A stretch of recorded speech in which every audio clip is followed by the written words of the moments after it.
Before we jump into this episode, I want to invite you to join our community to help you become a better steward, scale to billions, and ultimately give more or all of it away. All I want you to do is to click the subscribe button right now. I love your support.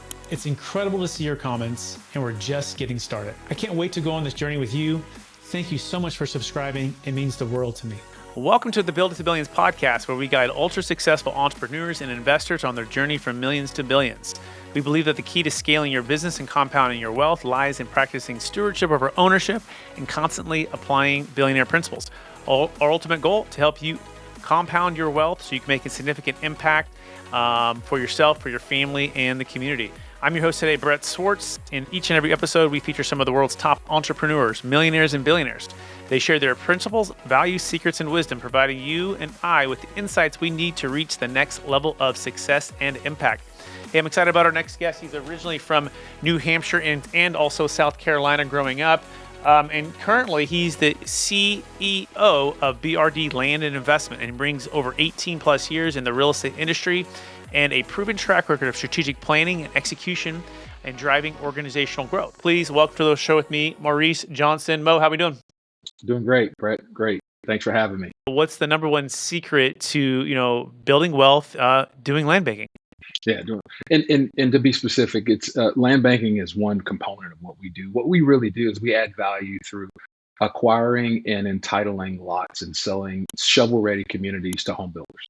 That's the essence of what BRD does. We are a company that focuses purely on land acquisition and entitlements. Entitlements includes the zoning, it includes any annexation needs, it includes engineering and the like.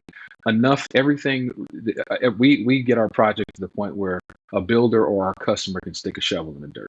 And if you step back for a minute and you say why are we just focused on acquisition and entitlement? Well, depending on who you talk to, who you listen to, there's a 5 million unit shortfall in housing supply across the country.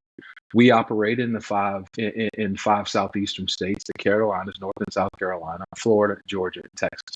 One may argue that if it's 5 million across the country, then in those 5 states, at least 10 million, because there's other states where there's actually people that are leaving those states. And so from our perspective, why is there a 5 million unit shortfall? It's not because our customers, home builders and developers, don't know how to develop land really well, because they can. I know, because I did that for 18 years. It's not because they don't know how to build houses as efficiently as possible or even sell houses. That's not an issue at all. The real issue with the shortfall in housing supply is acquisition and entitlement. In BRD, we have a laser focus on how to do that and do it really well, and how to institutionalize it. Many of our competitors are ones that are either doing it in one location or one city, maybe a couple of cities. No one's doing it across 5 states, across the platform that we have it. Or they're our customers. They do everything from acquisition to a farm all the way to the U-Haul trucks, as I like to say. We want to focus here on the need, on the significant need and the bottleneck within the process, and go there.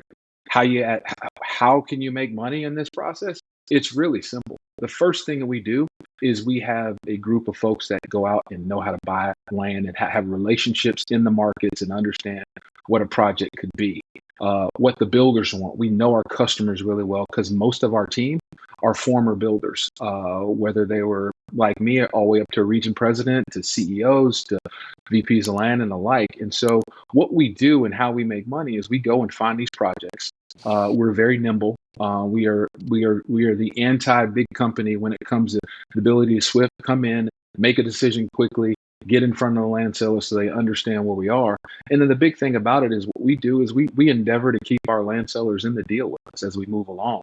And so that forms what I call it's our gold standard of acquisition, but that is really and truly the best joint venture you can ever imagine, where a land seller is in on a deal, and while we're adding value, oftentimes we're giving them money that they need to move to continue to stay in the deal.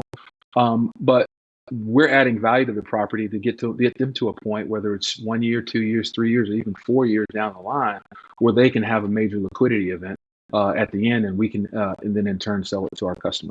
Amazing. And so let me capture this, right? So the first secret to this is AI. It's more than land banking. It's actually acquisition and entitlement. And I really would say, JVing with landowners to make it a win-win. And that is what your guys' niche is. And it Mhm. sounds like specializing and focusing on that is the key here versus other like regional developers or even national developers. They're having to do all of the stuff where you guys are like, look, we're going to just go to the very beginning, right? That's Nothing right. happens if we don't have something acquired Mhm. and the land entitled, right? That's And right. working through the zoning, the annexation, the engineering.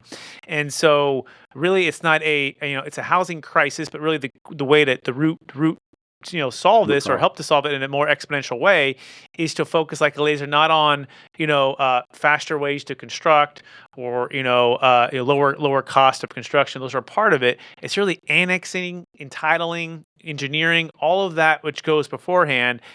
Is that a fair summary so far? Very fair. So if you like this little short clip of the interview I just did, click over here to watch the full interview. And please don't forget to subscribe. Thanks so much, everybody.